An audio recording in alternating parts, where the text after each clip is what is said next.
Listo.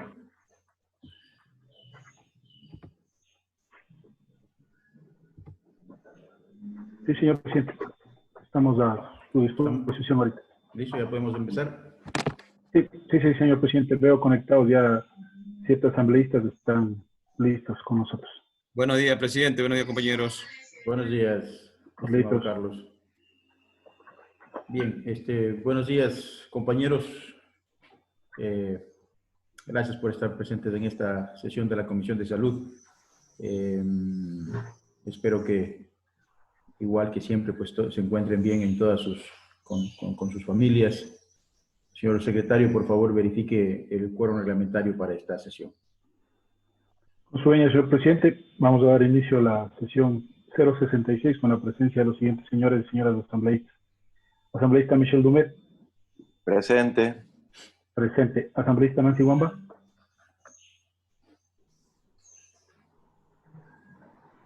Presente, señor secretario. Buenos días a todos y todas.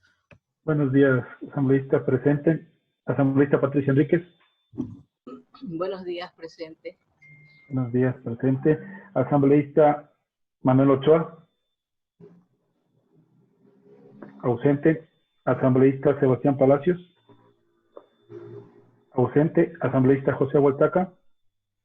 Presente. Presente. Asambleísta Guadalupe Salazar. Presente. Presente. Asambleísta Ángel Simaleza.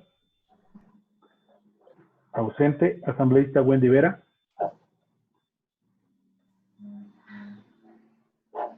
Ausente. Asambleísta Carlos Vera. Presente. Presente. Asambleísta Rosa Verde Soto. Ausente. Asambleísta William Garzón. Presente. Presente. 7 asambleístas conectados presentes, señor presidente. Tenemos quórum para poder dar inicio a la sesión. Gracias, señor secretario. Existiendo el quórum reglamentario, por favor, de lectura al orden del día para esta sesión. Con su venia, señor presidente, Quito, 31 de mayo del 2020, convocatoria sesión virtual. Por disposición del señor presidente de la Comisión Especializada Permanente de Derecho a la Salud, doctor William Garzón Ricaute, de conformidad con lo dispuesto en los numerales 1 y 2 del artículo 27 de la Ley Orgánica de la Función Legislativa, el artículo 8 del Reglamento de las Comisiones Especializadas Permanentes y Ocasionales de la Asamblea Nacional y al amparo de lo señalado en la resolución del Consejo de Administración Legislativa número CAL 2019-2021-213, aprobada en sesión virtual el 18 de marzo del 2020, en la que el máximo órgano de administración legislativa expide el reglamento para la implementación de las sesiones virtuales y el teletrabajo emergente en la Asamblea Nacional. Convoco a ustedes, señoras y señores asambleístas, de la sesión ordinaria número 066 virtual, que se llevará a cabo el día lunes 1 de junio de 2020 a las 8 horas por vía telemática a través de la plataforma de videoconferencia Zoom en el siguiente ID de reunión 938-0960-9212 y la contraseña 209-257 con el objeto de tratar el siguiente orden del día. Primero, recibir por videoconferencia a la ingeniera Alicia Guevara, PhD por la Universidad Católica de Lovaina, docente de la Escuela Politécnica Nacional y fundadora del Banco de Alimentos Quito, a fin de que presente sus aportes y observaciones del proyecto de ley para prevenir y reducir la pérdida y el desperdicio de alimentos y mitigar el hambre en personas vulnerables. Y 2, atender por vía telemática al doctor Peter Sanipatín, magíster en psicoterapia, presidente del Colegio de Psicólogos de Pichincha, quien presentará sus aportes y observaciones del proyecto de ley orgánica del Sistema de Prevención del Suicidio. Hasta ahí el texto, la convocatoria y el orden del día, señor presidente. Gracias, señor secretario. En consideración, estimados compañeros del orden del día. Wow. Aprobado. Gracias. Muy amable, gracias. Antes de entrar al primer punto, por pedido de la Presidencia de la Asamblea Nacional, en el que en lo posible las comisiones tratemos de analizar y debatir proyectos que vayan acorde a la emergencia sanitaria que está viviendo el país. Entonces, vamos a empezar a tratar otro tipo de proyectos que están en la comisión y vamos a ir alternando con los proyectos que también estamos analizando. Así es que esa es la razón por la que tenemos 2 puntos el día de hoy de estos 2 proyectos que ustedes acabaron ya de escuchar en el orden del día. Quiero aprovechar para darle la bienvenida a la ingeniera Alicia Guevara. Gracias por estar con nosotros, estimada ingeniera. Ella es experta a propósito de un proyecto presentado y que reposa en la comisión, que que es para prevenir y reducir la pérdida y el desperdicio de alimentos y mitigar el hambre en personas vulnerables. Siempre reitero que para nosotros como comisión es muy importante escuchar la voz de la gente que es experta, que tiene experiencia, para nosotros tener esa guía y poder elaborar un proyecto de ley que vaya acorde a las necesidades del país, más aún cuando vivimos en esta emergencia sanitaria. Solamente por metodología le vamos a dar la palabra a la ingeniera y posterior a ello daremos la palabra, ingeniera, a los diferentes asambleístas que si quieren hacer alguna pregunta para que usted pueda contestar en un posterior. Tiene la palabra, ingeniera. Bueno, primero, buenos días a todos y muchísimas gracias por esta oportunidad. Además, quiero expresar mis sinceras felicitaciones por el trabajo que están haciendo, especialmente en este tema. Nosotros vamos ya trabajando 17 años en el tema de evitar pérdidas y desperdicios de alimentos y es la primera vez en 17 años que se ha puesto una ley y se está intentando trabajar en este tema. Realmente mis felicitaciones por tratar este tema que es tan importante para la ciudad y para todo el país. A mí me gustaría empezar brevemente explicando qué es este trabajo que venimos haciendo sobre pérdidas y desperdicios de alimentos y posteriormente hacer algunas observaciones al proyecto de ley presentado, un poco con el fin de enriquecerlo, ¿no? Porque ya tiene varios puntos fuertes y yo creo que hay algunas aclaraciones y temas que se pueden hacer. Entonces, si me permiten, me gustaría compartir una pantalla. ¿Es posible? ¿Sí? Con todo gusto, claro que sí. Ya, muchas gracias.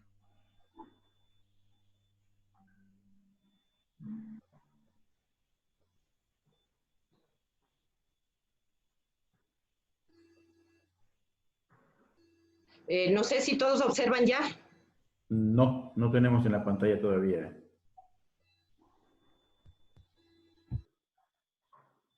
Está habilitada para compartir.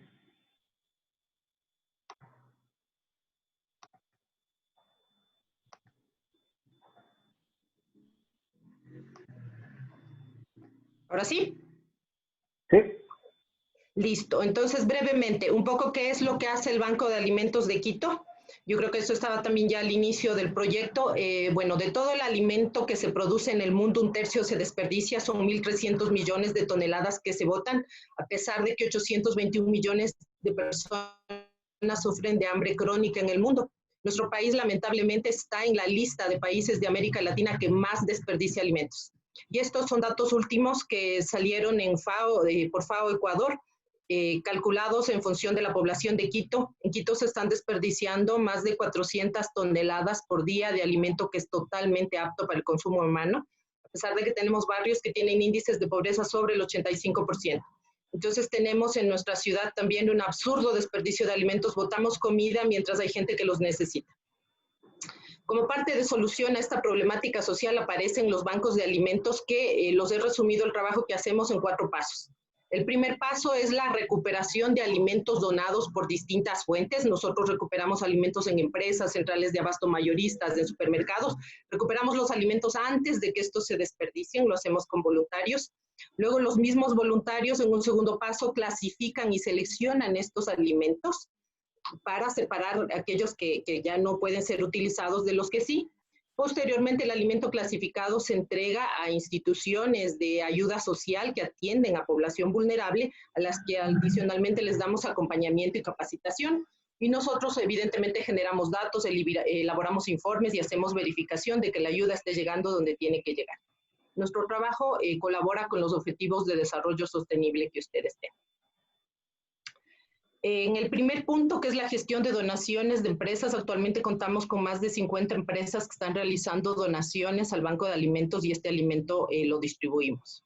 El segundo paso, les decía que es la clasificación. Contamos con grupos de entre 30 y 50 voluntarios por semana que clasifican todo el alimento que recibimos para dejarlo listo para la distribución.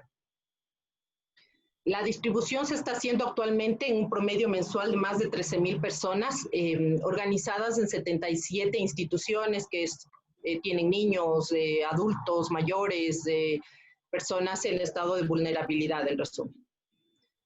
Además, hacemos nosotros acompañamiento a nuestros beneficiarios, se hacen cursos de microemprendimiento, se están haciendo cursos periódicos de panadería, se están haciendo cursos también de FOMICS, de pequeños microemprendimientos que se hacen con el apoyo de la universidad. Adicionalmente, hay mucha gente que se ha juntado a esta iniciativa y también nos ofrecen terapias psicológicas, terapias de lenguaje, y gracias a la ayuda de universidades también estamos haciendo guías de nutrición para las distintas organizaciones.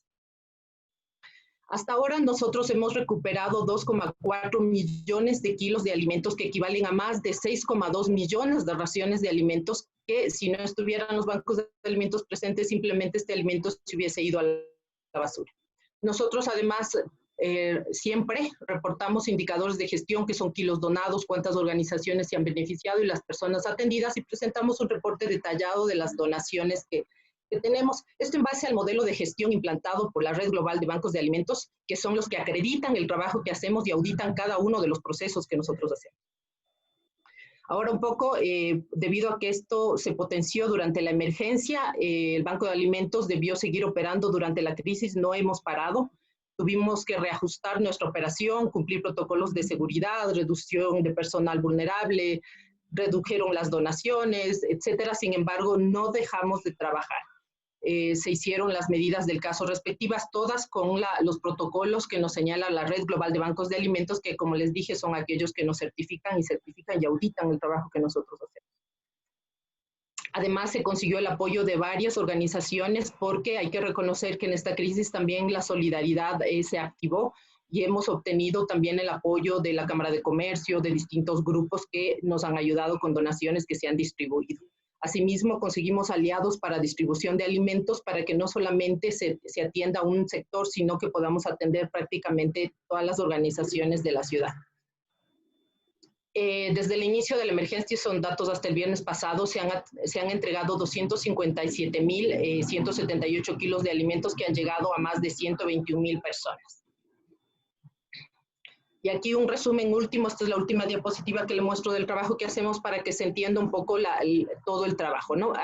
Primero, el Banco de Alimentos habla con empresas, solicita donaciones, llegamos a un acuerdo, las empresas nos entregan la donación, nosotros recibimos el producto, lo clasificamos. Una vez clasificado, evidentemente hay una parte que es no apta, que no logramos salvar, normalmente suele ser un 10-15% del producto, esto va a disposición final por un tercero, que es normalmente va al relleno sanitario, muy poquito. Lo que se está haciendo principalmente es ahora, con los residuos orgánicos que generamos, se hizo una alianza con la empresa pública de gestión de residuos sólidos y se está haciendo elaboración de compostaje con la mayoría, con el 95% de los residuos orgánicos. Una vez que el alimento sí es apto, puede ser apto directamente y se entrega a los beneficiarios, pero también es apto a un alimento apto que requiere procesamiento. Nosotros hacemos pulpas, mermeladas, estamos en capacidad porque el Banco de Alimentos nació dentro de la Escuela Politécnica Nacional y contamos con todos los laboratorios y plantas piloto. Estamos en capacidad de procesar alimentos que no son directamente aptos para el consumo humano, los procesamos, los volvemos aptos, se entregan a los beneficiarios.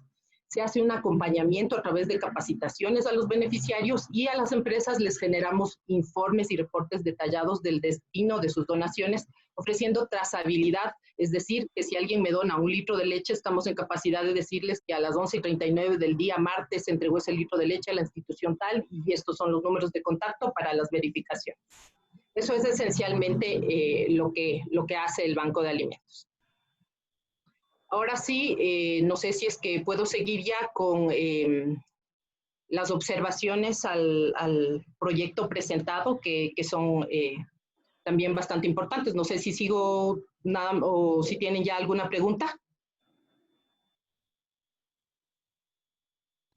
Continúe, ingeniera, por favor. Continúe. Ya, muchas gracias.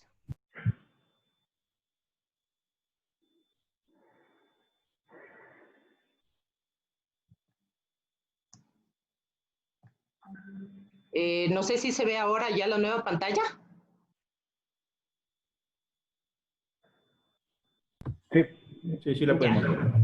Listo. Eso como introducción, como les decía, y ahora nuevamente me permito felicitar la presentación de este proyecto y hacer simplemente algunas observaciones o aclaraciones que me parecen pertinentes. Voy a ir directo a la página 4.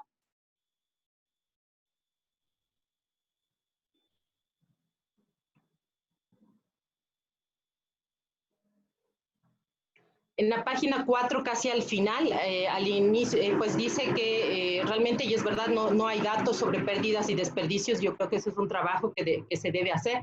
Hay que establecer un sistema para medir pérdidas y desperdicios. Y nosotros dábamos un dato de 100 toneladas de alimento por día. Pero en septiembre del 2019, FAO Ecuador dio datos que en Ecuador... ¿Perdón? Fernando, por favor, si me cierran los micrófonos de las personas que están ingresando o del resto para que la ingeniera pueda seguir en su aporte. Gracias. Como les decía, en la página 4 está señalado que como un dato aproximado hay 100 toneladas de alimento por día que se desperdician, pero esto era un cálculo solamente. Ahora ya tenemos datos. FAO Ecuador en septiembre del 2019 señaló que se están desperdiciando 939,000 toneladas de alimento al año. Eso ya son datos medidos para Ecuador. Esto equivale a 334 millones de dólares que se están botando a la basura. Eso, tabulado para los datos del número de habitantes de Quito, nos da que en Quito se están desperdiciando más de 400 toneladas de alimento por día. Entonces esto habría que corregirlo aquí con los datos nuevos, pues estos son datos recientes de FAO. Eso por un lado. Luego, en la página 12, que tendría otra observación. Aquí, de pronto, en el artículo 5, tal vez sea necesario decir, en este caso se dice, la Política Nacional de Combate al Desperdicio y Pérdida de Alimentos estará a cargo de la Autoridad Nacional de Agricultura y Ganadería. A mi criterio debería especificarse pues por los cambios que suelen haber o quien haga sus veces.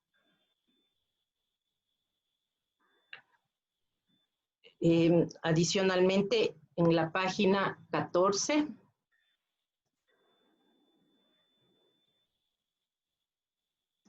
aquí, después de la organización, de lo señalado acá, respecto a la jerarquización, realmente en la jerarquización me parece bien reducción, luego vendría a ser consumo humano, luego me parece que se debería aclarar procesos industriales de aprovechamiento, porque hay alimentos que sí se pueden entregar directamente, pero hay alimentos que requieren un proceso para ser aprovechados. Entonces sí me parece que debería decir reducción, consumo humano, proceso o reproceso para aprovechamiento, luego sí alimentación animal y procesos para producción de energías renovables. Ahora, con todos estos procesos, lo ideal es que no apareciera relleno sanitario para que ningún alimento que pueda ser aprovechado llegue al relleno sanitario, pero ya eso será criterio de ustedes. Para mí no debería estar relleno sanitario como opción.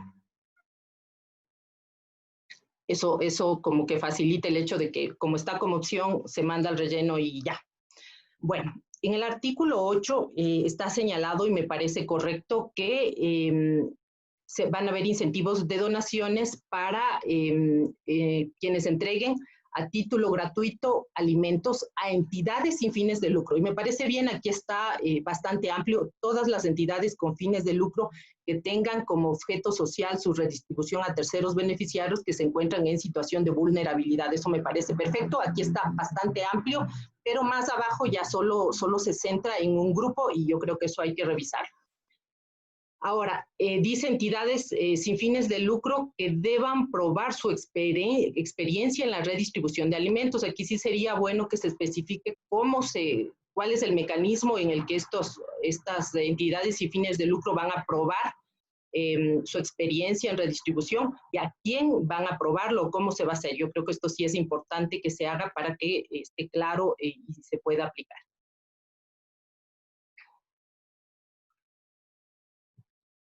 En la página 15, aquí sí me parece que hay que hacer tal vez una aclaración. Justamente se está poniendo como actores para este proceso, dice, de los actores del proceso de donación.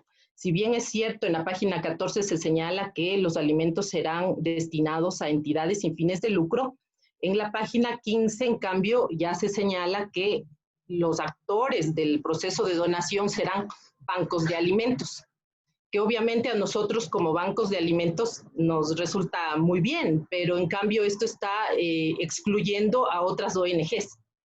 que también yo creo que han venido haciendo un buen trabajo y que deberían seguirlo haciendo. Aquí solamente dice como actores, bancos de alimentos, donantes. Entonces, a mí sí me parece que se debería poner no solo bancos de alimentos, sino organizaciones sin fines de lucro que cumplan con los objetivos y fines señalados arriba, ¿no?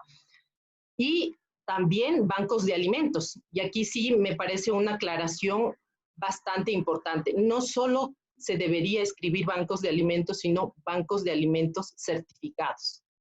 Y aquí sí me gustaría que me ayuden con un poco más de su atención. ¿Por qué estoy diciendo bancos de alimentos certificados? En el país tenemos solamente 2 bancos de alimentos certificados por la Red Global de Bancos de Alimentos, que es el organismo acreditador a nivel mundial, que señala la política de gestión que audita todas y cada uno de nuestros procesos, incluido el personal que está ahí. Cuando vienen y hacen auditoría, la investigación, incluso a quienes estamos formando el Banco de Alimentos, es tal que les digo en confianza que incluso hacen investigación como de esto de lavado de dineros. Entramos en investigación de todo nuestro historial, de toda la gente que está adentro, de tal forma que haya tal confianza de los donantes, y por eso es que llevamos 17 años ya haciendo este trabajo. Entonces, por eso solicitamos que se diga, si es que se van a nombrar bancos de alimentos, se diga bancos de alimentos constituidos legalmente y acreditados.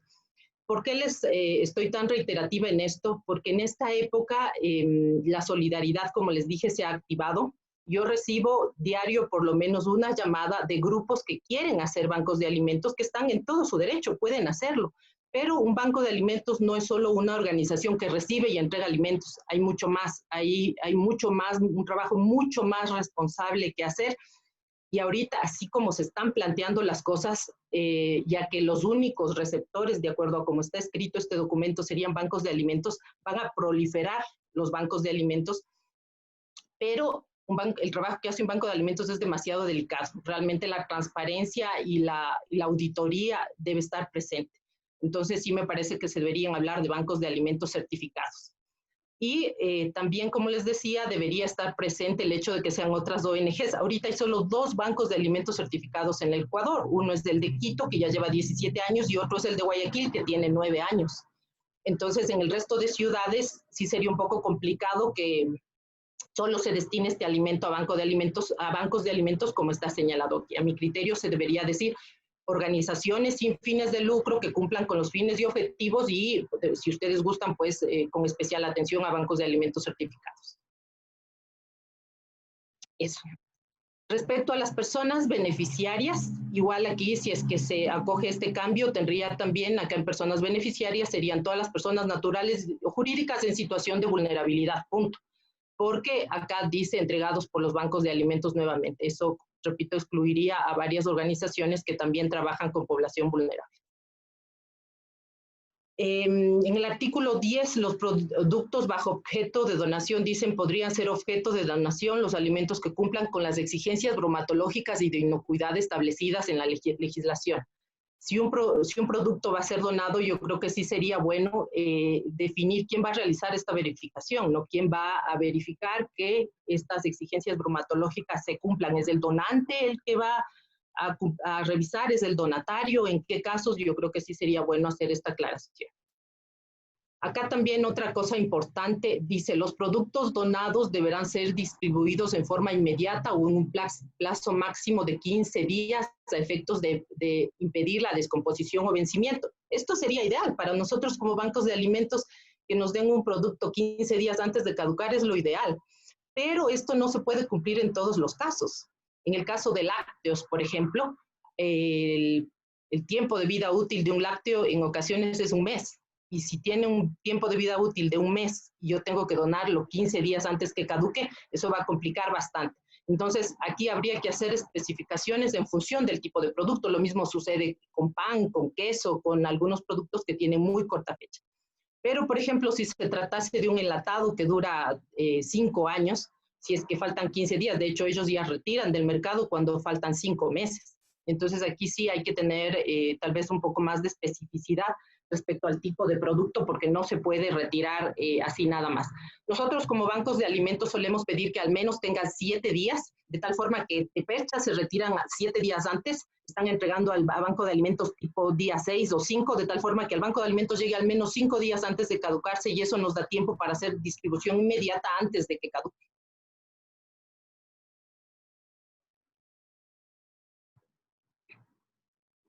Otra observación. En la página 16, este sí nos parece absolutamente importante. En el artículo 12 se está señalando la supresión de marca. Se señala que con el propósito de evitar que los productos donados tengan un fin distinto al establecido, se suprimirá la marca del producto. Esto realmente involucra para los bancos de alimentos e incluso para el donador un problema.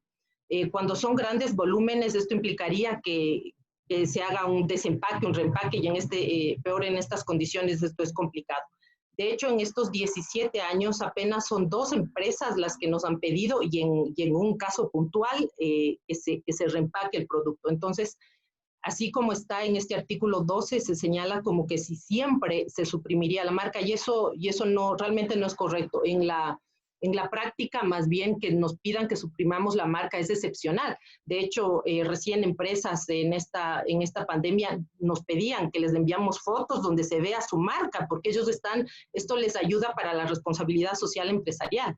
Entonces, más bien yo creo que se debería regular la excepción y no hacer que siempre se tenga que hacer esto, porque cuando son volúmenes muy grandes, estos costos los va a tener que asumir alguien y no creo que el donante quiera asumir este costo. Entonces, más bien habría que regular la excepción. Como les digo, solo en 2 casos en estos 17 años nos han pedido que hagamos un reempaque.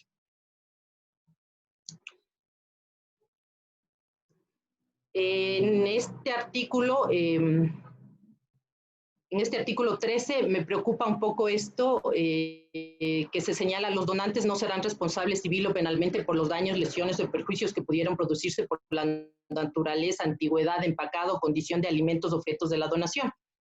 Aquí estamos de acuerdo que una vez que el donante entrega el alimento a bancos de alimentos, en este caso, ya ellos no son responsables, pero yo creo que aquí sí hay que definir ciertas condiciones para la recepción del producto.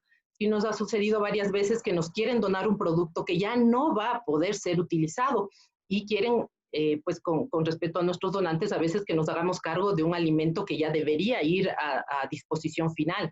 Entonces, aquí sí me parece que hay que hacer una aclaración respecto al tipo de producto que vamos a recibir, porque sí nos ha sucedido en pocas ocasiones que quieren que nos hagamos cargo del desecho de alguna empresa y eso, como bancos de alimentos o como cualquier organización, no va a ser posible. Aquí nuevamente tendría que decirse registro y control de bancos de alimentos y ONGs. Insistimos en esto de que está bien. Obviamente, como banco de alimentos nos conviene que fuese solo a nosotros, pero no quisiéramos que se excluya a otras ONGs que ya están haciendo un trabajo muy importante atendiendo a población vulnerable. Igual acá, ¿no? Si es que hablamos, sería bancos de alimentos y ONGs o donatarios, ¿no? La gente que está recibiendo el alimento.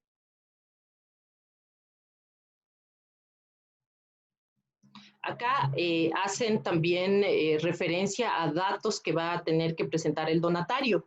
Y uno de los datos, dice, los informes contendrán el impacto social, datos de impacto social. Y acá nos surge una duda, ¿no? ¿Cómo vamos a medir este impacto social? ¿En qué forma? Esto está como muy ambiguo y sería bueno que se aclare. En nuestro caso, como bancos de alimentos, siempre entregamos datos sobre kilos recibidos, kilos distribuidos y número de personas atendidas. De eso sí estamos en capacidad de hacerlo y yo creo que cualquier ONG está en capacidad de hacerlo. Pero estos datos de impacto social habría que aclararlo o decir qué es, cómo la metodología en la que quieren que se mida el impacto social.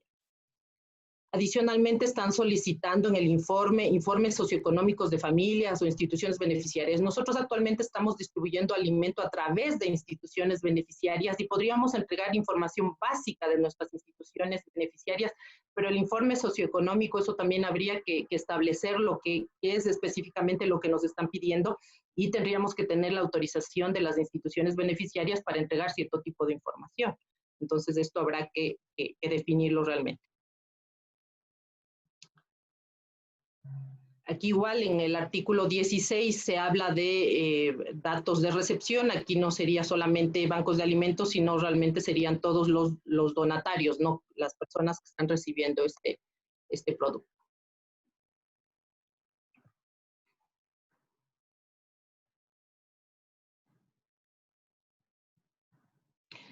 Acá en el artículo 18 se están planteando sanciones generales, son sanciones tributarias, no son sanciones económicas.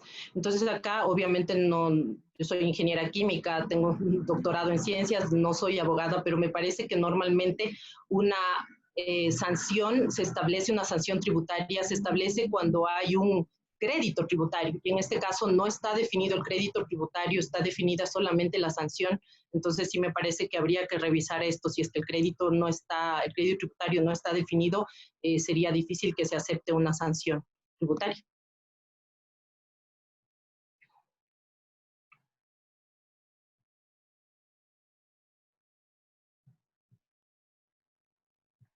Acá en esta disposición segunda dice: en plazo de 90 días contados a partir de la publicación de la ley, toda persona natural o jurídica o extranjera que se dedique a producción, comercialización, etcétera, celebrarán con los bancos de alimentos convenios destinados a regular las características para la donación. Como les decía, hay 2 bancos de alimentos certificados en el Ecuador, uno en Quito y uno en Guayaquil. Entonces esto me parece que complicaría a las provincias o a sitios donde no hay bancos de alimentos. Entonces sí me parece que esto habría que revisar plazos, revisar incluso cuál va a ser el donatario final.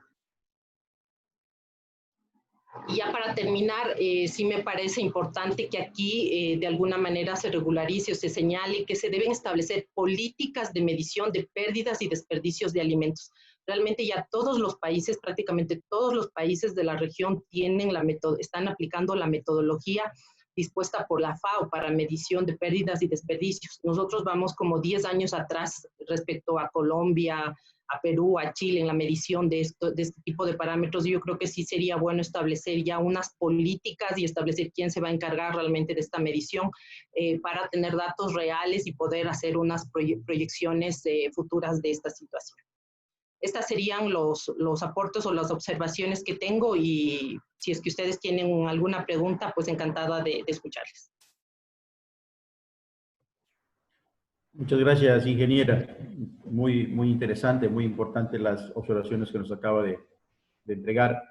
Primero, felicitaciones por el trabajo que están realizando. Creo que es un trabajo arduo y sobre todo que va en beneficio de la gente más vulnerable. Yo creo que eso es digno de felicitación y el aplauso para el trabajo que están realizando en nombre de esta comisión.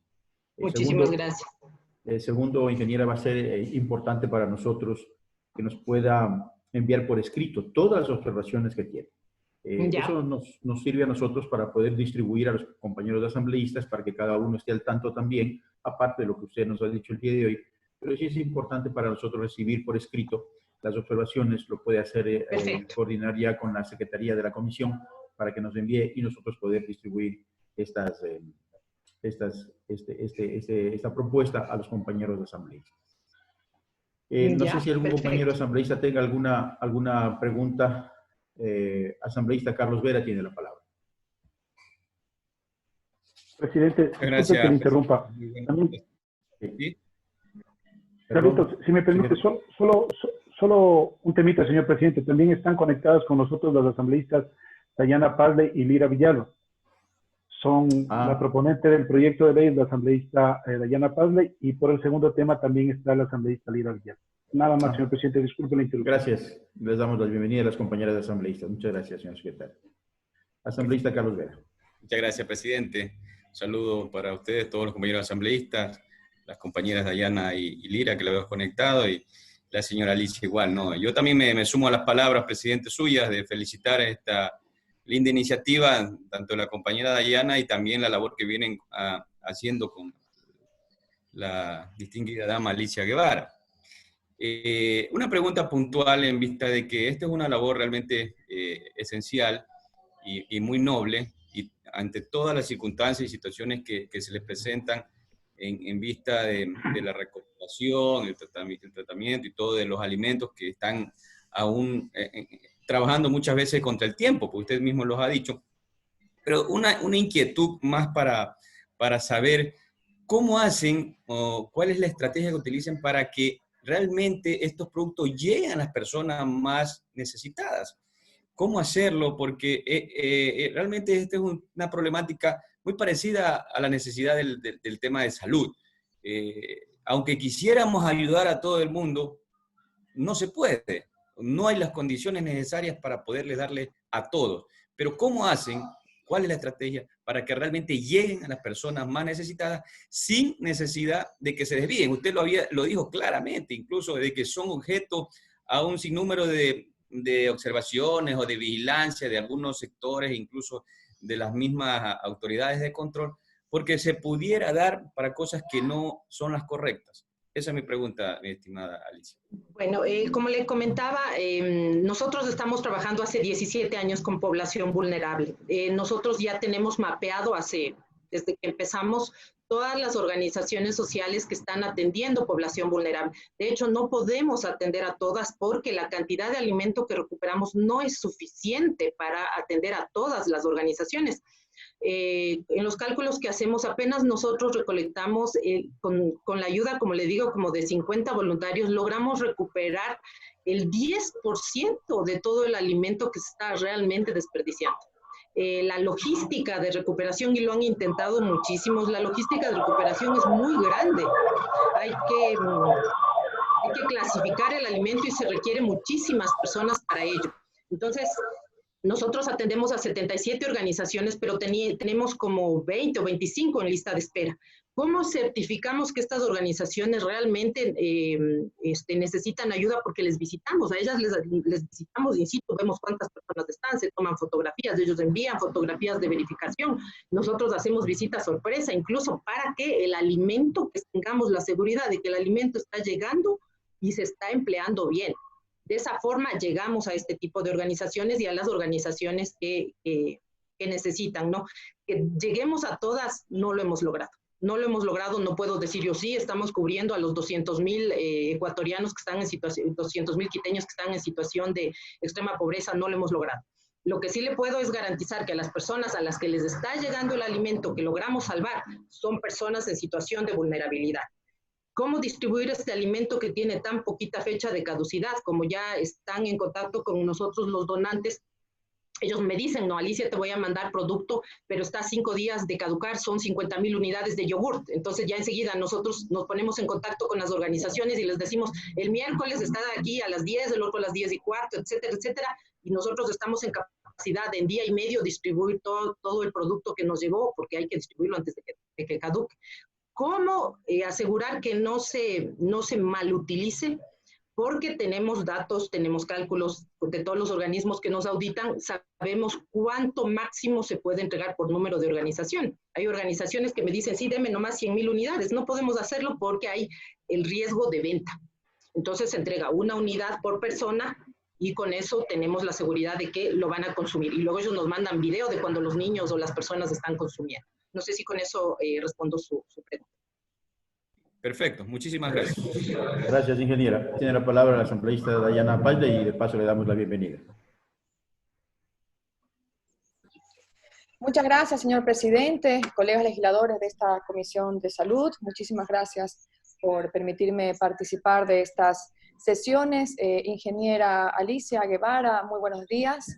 Es un gusto escuchar su intervención, su vasto conocimiento en el tema. Felicitaciones por todo lo que hacen. También me alegra que considere y que manifieste importante que existe un proyecto de ley en este sentido, que tenemos conocimiento, no lo ha habido nunca. También tenemos claro, Alicia, que en este tiempo de crisis, de emergencia, las empresas han donado bastante, más que nunca, lo hemos visto y eso nos congratula muchísimo. Y ojalá y quisiéramos que esta solidaridad sea permanente, porque entendemos que ha sucedido, enhorabuena, pero tampoco es que todas las empresas lo han hecho. Por eso nosotros queremos, a través de este proyecto de ley, poder garantizar el derecho a la alimentación de las personas más vulnerables. Sabemos que la consecuencia más terrible de esta crisis va a ser el hambre. Ayer veía un reportaje internacional que decía que Latinoamérica, la próxima pandemia que ya está aquí, es el hambre. Entonces Así es. esperamos proyecto de ley lograr que cada vez más alimentos lleguen a las personas que más lo necesitan y que evitemos este desperdicio que lo tenemos como un hábito incorporado desde nuestros hogares, pasando por toda la cadena de distribución. Alicia, sus observaciones son muy importantes, yo las agradezco de verdad, porque de esto se trata. Un proyecto siempre es un punto de partida, ¿verdad?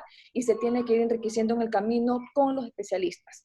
Nosotros es. igualmente comunicaciones previas con usted en la construcción de este proyecto, nos ha asesorado de buena manera, así que muchísimas gracias.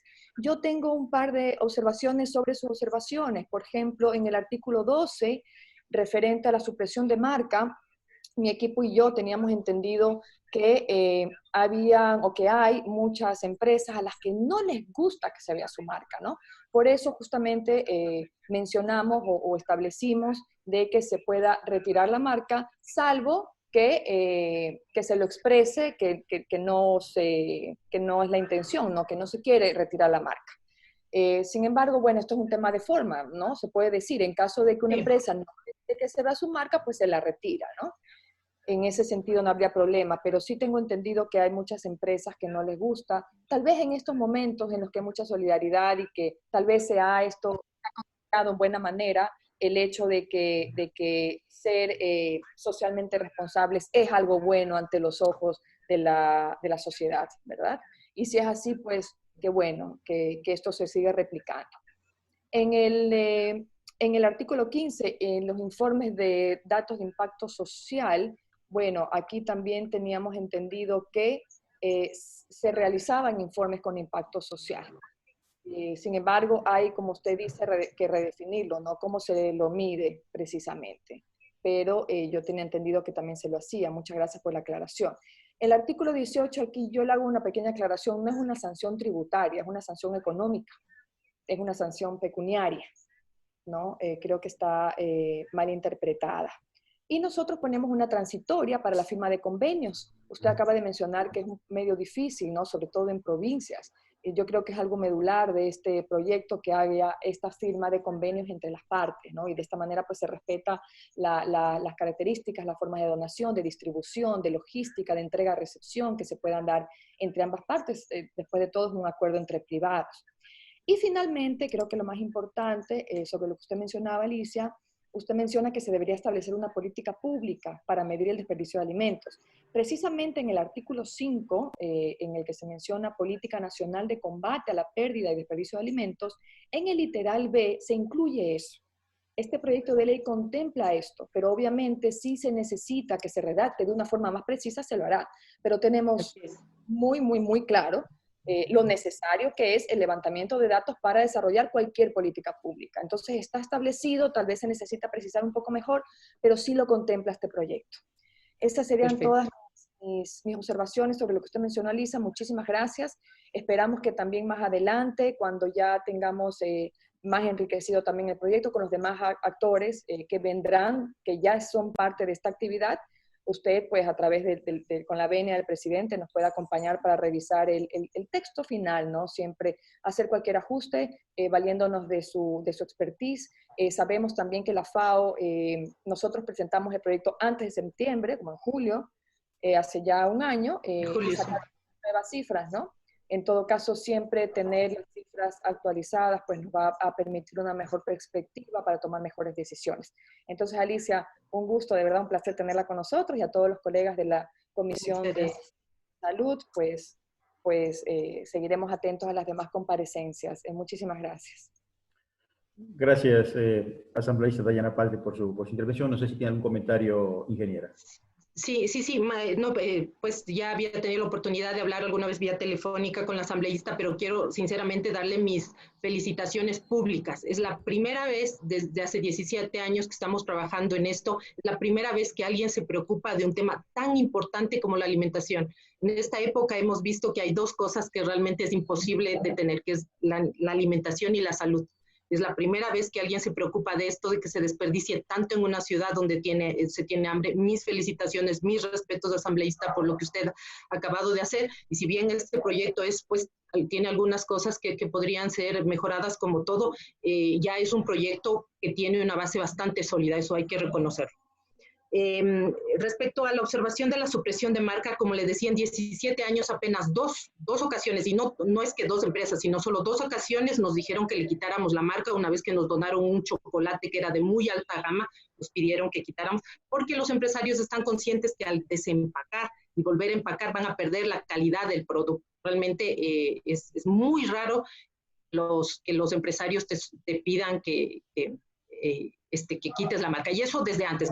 Obviamente en la pandemia pues venían, tomaban fotos, mostraban que están donando, pero antes de la pandemia también no era necesario. Más bien es muy excepcional, como le digo, en 17 años solo 2 productos específicos, ni siquiera empresas, sino 2 productos dijeron, sí, por favor, esta galletita mejor les reempacamos y estos chocolatitos también les quitamos, pero todo lo demás, yo diría, no llega ni al 0,1% lo que nos ha pedido que se quite. Entonces sí habría que revisarlo. Del impacto social, nosotros medimos a nuestro juicio el impacto social, que es la cantidad de platos que se han servido y la cantidad de personas a las que hemos atendido, pero sí habría que definir qué estamos diciendo, ¿no? Para nosotros ese es impacto social, pero habría que definir específicamente, pues para que nosotros incluso generemos datos de aquello que nos están pidiendo. Respecto a esto, que son sanciones a la cuenta, son pagos de tributos, pagos de dinero, pues eso habrá que definirlo con un abogado, pero realmente si no hay un beneficio va a ser difícil que la gente acepte una sanción. Algo también respecto a los convenios, como le digo, en estos 17 años sí hay empresas que nos piden convenio porque quieren hacer deducción de impuestos, pero cuando hay empresas que van a hacer donación de una sola vez, pues porque lamentablemente porque van a cerrar o porque un día tuvieron mucha producción, cuando es una sola vez no les interesa hacer convenios. Entonces esto del convenio sí sería como decir, es deseable, porque nos conviene. Un convenio cuando va a ser periódico pues es fabuloso, pero cuando una empresa va a hacer una donación puntual no es necesario realmente un convenio. Como le digo, se complicaría ya que solo hay 2 bancos de alimentos acreditados, y ahí sí, también con esta ley que va definitivamente beneficia a los bancos de alimentos, sí hay que tener muchísimo cuidado, porque ahorita, como hay mucha donación, hay proliferación de personas que quieren hacer bancos de alimentos, y a mí incluso me han preguntado, me dicen, ¿y cuánto gana uno cuando hace un banco de alimentos? Entonces, hay intención de creación de bancos de alimentos con otros fines. Por si acaso, yo no gano ni un centavo, yo trabajo como profesor en la Politécnica Nacional. Esto se hace como parte de vinculación de la universidad, no ganamos un centavo, esto es voluntariado, esto es compromiso social. Entonces, hay que tener mucho cuidado porque se están disparando la creación de bancos de alimentos. De hecho, acá en Quito mismo ya me llamaron y me dijeron que van a hacer otro, pues porque ahorita hay mucha donación. Eso sería.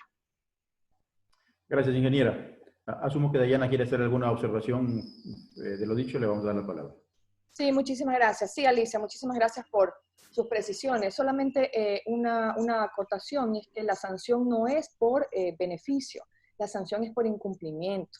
Entonces, si no se cumple algo que está establecido o que manda una ley, como por ejemplo donar alimentos que no son aptos para el consumo humano, ¿no? Por poner un ejemplo, entonces va una sanción. Entonces, en este sentido, si los alimentos, por ejemplo, se revenden por alguien de mala fe, le da un uso que no es el establecido en esta ley, se debe aplicar una sanción, ¿no? Pero es por incumplimiento. Entonces, bueno, igualmente lo revisaremos en la mesa una vez que usted nos ha dado su apreciación del tema, ¿no? Pero no tiene relación con lo tributario en realidad, sino es simplemente por incumplimiento a lo dispuesto en esta ley. ¿Sí? Nada más, Alicia, muchísimas gracias, y usted también, presidente. Muchas gracias y felicitaciones nuevamente. Gracias. Gracias. Tiene la palabra el asambleísta Manuel Ochoa. Gracias, presidente. Buenos días, compañeros. Felicitaciones, ingeniera Alicia Guevara. Muchas gracias. Por favor, verdad, pues muy pocas personas lo hacen y eso es loable. Una pregunta. ¿Ustedes reciben de las cadenas de restaurantes, comedores, alguna cantidad de alimentos que muchas veces ellos después ya de las 2 de la tarde les queda y que son alimentos frescos, o sea, que se reciben el día? ¿Qué cantidad reciben? ¿Cómo lo distribuyen? O sea, esa es mi inquietud. Nosotros alimentos preparados recibimos de grandes cadenas. Una de las más grandes es KFC. El grupo KFC nos entrega productos. Ellos tienen políticas pues de calidad bastante altas. Si un producto, un pollo, no se entregó después de 45 minutos que está en percha, se retira. Ellos enseguida lo ponen a congelación, y nosotros luego pasamos retirando el producto congelado. Ahí hay toda una política, un protocolo, porque es menos peligroso una manzana, un producto fresco, que un producto ya preparado. Entonces, esto tiene toda una política de buenas prácticas de manejo del alimento sin romper cadena de frío. Nosotros vamos, retiramos este producto in situ y lo llevamos y se entrega congelado al destinatario final. No tenemos donatarios de este tipo de restaurantes que les sobró un poquito de arroz, no. KFC sí nos dona menestra y lenteja también, pero congelada. Entonces nosotros ahí sí, y se establece con el donante, McDonald's, por ejemplo, también nos está, pero en la pandemia nada más empezó a hacer donación, pero los productos que se reciben ya preparados tienen que estar congelados, de tal forma que la cadena de frío no se rompa y nosotros al usuario final lo entreguemos también congelado. Pero hay todo un protocolo para el tipo de alimento congelado ya. Algo que se está haciendo y que se está implementando, como le digo, el Banco de Alimentos de Quito nació en el seno de la universidad, y un proyecto que estamos haciendo es más bien, hay un desperdicio enorme en restaurantes, pero no es el desperdicio del alimento que no se sirvió, sino más bien, y creo que ustedes deben tener un poco de experiencia, que a veces cuando te sirven un plato en un restaurante 5 estrellas, dejan la mitad, y se quedó la mitad de un alimento muy bueno, de un carbohidrato y de una proteína muy buena. Lo que se está haciendo, un proyecto que ya va bien avanzado, este alimento no se lo puede llevar para consumo humano, pero lo vamos a llevar para elaboración de alimento para mascotas. Ya es un proyecto que está en marcha o está en plan piloto ahorita todavía, pero ya se está elaborando alimento para mascotas a partir de este alimento que se está desperdiciando, ¿no? en restaurantes. Esto es un proyecto que estamos haciendo. Igual, como le digo, estamos en el marco de la universidad y estamos en capacidad de aprovechar cualquier alimento que no se puede aprovechar directamente. Le doy el ejemplo del huevo. Empezaron a hacer una donación muy grande de huevos que ya no era fácil distribuir porque tenía tiempo corto de caducidad. Enseguida, con el grupo de ingenieros químicos que somos, elaboramos un proyecto para elaboración de harina de huevo. Esta dura 12 meses sin refrigeración. Lo único que hay que hacer es rehidratar y vuelve a hacer un huevo nuevamente. Entonces, el hecho de que estemos dentro de la universidad también nos permite solucionar problemas de productos que no se pueden consumir directamente, sino que hay que reprocesarlos. Entonces, pues así estamos haciendo con todos los alimentos. Gracias, ingeniero. No veo ningún otro compañero que quiera hacer alguna pregunta. Ingeniera, usted mencionó que habían 2 bancos de alimentos que estaban certificados. ¿Cuáles son los requisitos para poner un banco de alimentos? O sea, tanto como requisito, el requisito así, grosso modo, sería que haya desperdicio y que haya población que requiere, y eso lo tienen todas las ciudades. Pero para que un banco de alimentos sea certificado, nos certifican absolutamente cada uno de los pasos del proceso, es decir, primero la gestión, primero la coordinación, ¿no?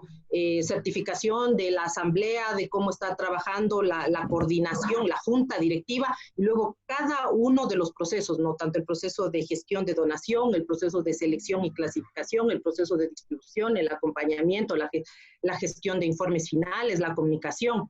Todo eso se debe hacer. Algo que es importantísimo es la verificación de que el alimento esté llegando a donde se requiere, que los inventarios del producto que está llegando estén muy claros y que toda la información esté transparente.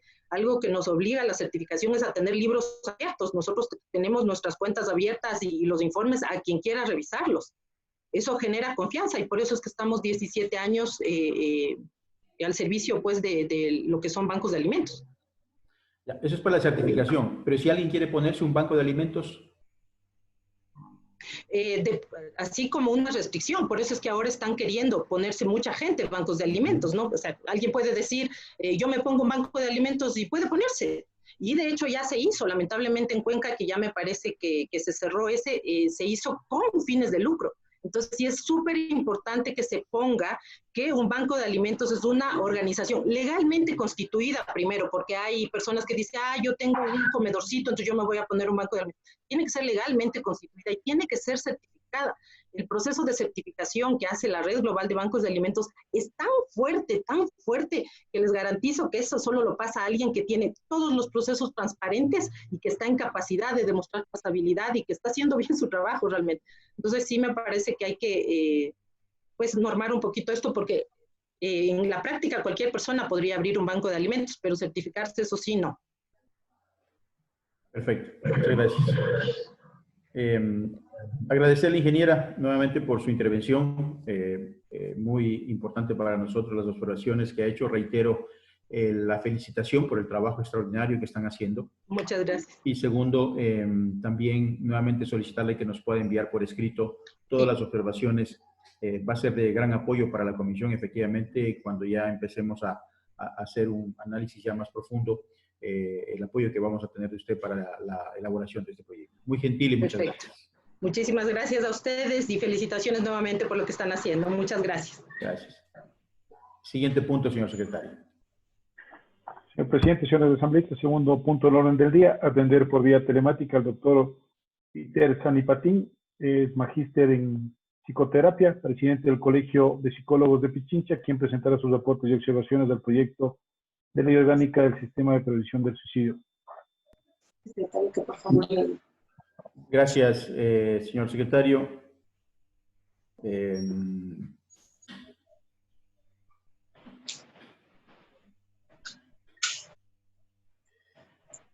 Gracias, señor secretario. Vamos a dar la bienvenida al doctor Peter Sanipatín, es magíster en psicoterapia.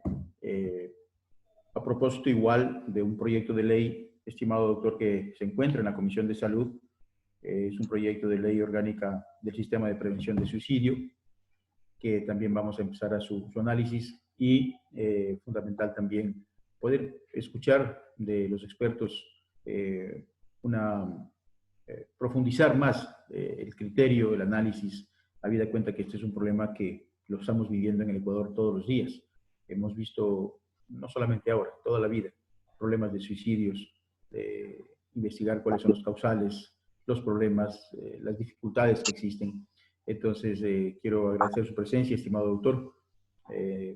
Solamente por metodología, lo mencioné con la invitada anterior. Usted tiene la palabra, luego le daré la palabra a los compañeros asambleístas para que puedan hacer una pregunta si es que lo creen pertinente, para que usted posteriormente los pueda responder. Tiene la palabra, doctor. Buenos días, doctor William Garzón, presidente de la Mesa de Salud de la Asamblea Nacional. Un saludo muy cordial a los distinguidos asambleístas que conforman esta mesa. Quisiera solicitarle, por favor, al señor secretario, nos ayude con una presentación para ser más didáctica y breve. Bien, podremos empezar con la siguiente, definiendo el suicidio por la Organización Mundial de la Salud como un acto deliberado de quitarse la vida, y señala que es un acto de violencia generada por los individuos, las familias, las comunidades y los países con graves consecuencias tanto a corto como a largo plazo. En la siguiente lámina, por favor.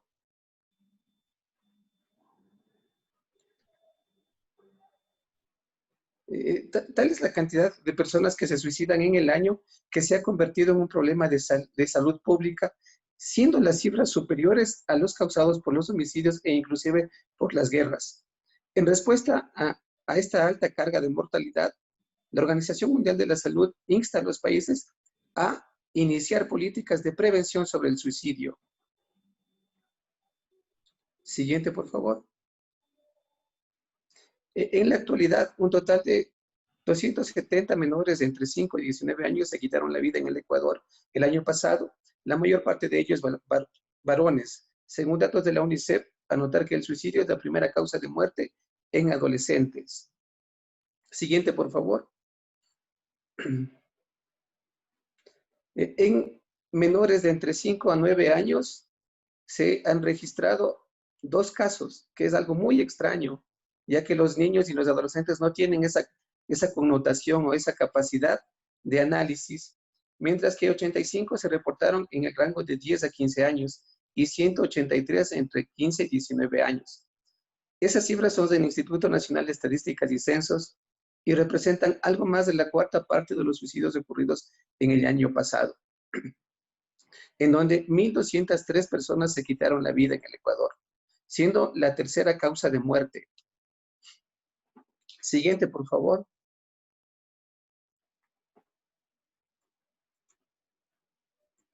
Un representante de la UNICEF mencionó que no se presta una suficiente atención a la salud mental en el país, que hay mucha soledad, al fin y al cabo hay muchos niños que no se sienten escuchados y toman decisiones drásticas. Moray, también consultora de la UNICEF, calificó de preocupante y dolorosa la cifra tan elevada de suicidios de adolescentes en el Ecuador y atribuyó a un entorno de violencia y desesperanza en el futuro. Siguiente, por favor. Siguiente, por favor. Las causas del suicidio son niveles de violencia física, psicológica y sexual contra los menores. 1 de cada 3 niños son criados en violencia, según el INEC. Y la pobreza, debido a alrededor de 1.9 millones de niños viven en hogares de absoluta pobreza. La siguiente, por favor.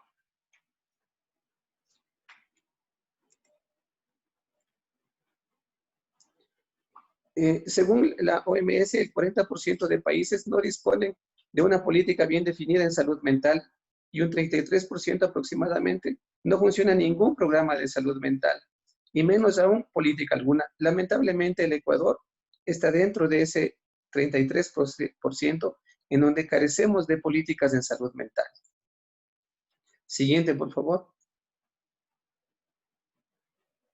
En los países de América Latina y el Caribe aprobaron en el marco de reuniones del Consejo Directivo de la Organización Panamericana para la Salud y la Organización Mundial de la Salud desde el año 1997 hasta el 2009, 3 resoluciones cuya completa adopción conduciría a las reformas profundas en los sistemas de salud mental. Estrategia y plan de acción que han sido adoptadas en la reunión 49 del Consejo Directivo. Siguiente, por favor. Es por toda esta preocupación que se vislumbra alrededor del tema del suicidio, que la OMS reconoce como una prioridad en salud pública la prevención del suicidio y dicta como un imperativo global en el 2014 procurar y aumentar la sensibilización respecto a la importancia del suicidio y los intentos de suicidio para la salud pública.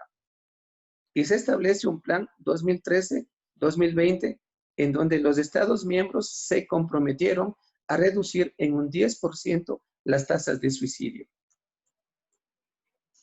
Siguiente, por favor. En la Ley Orgánica del Sistema de Prevención del Suicidio, estas son las principales observaciones, ¿no?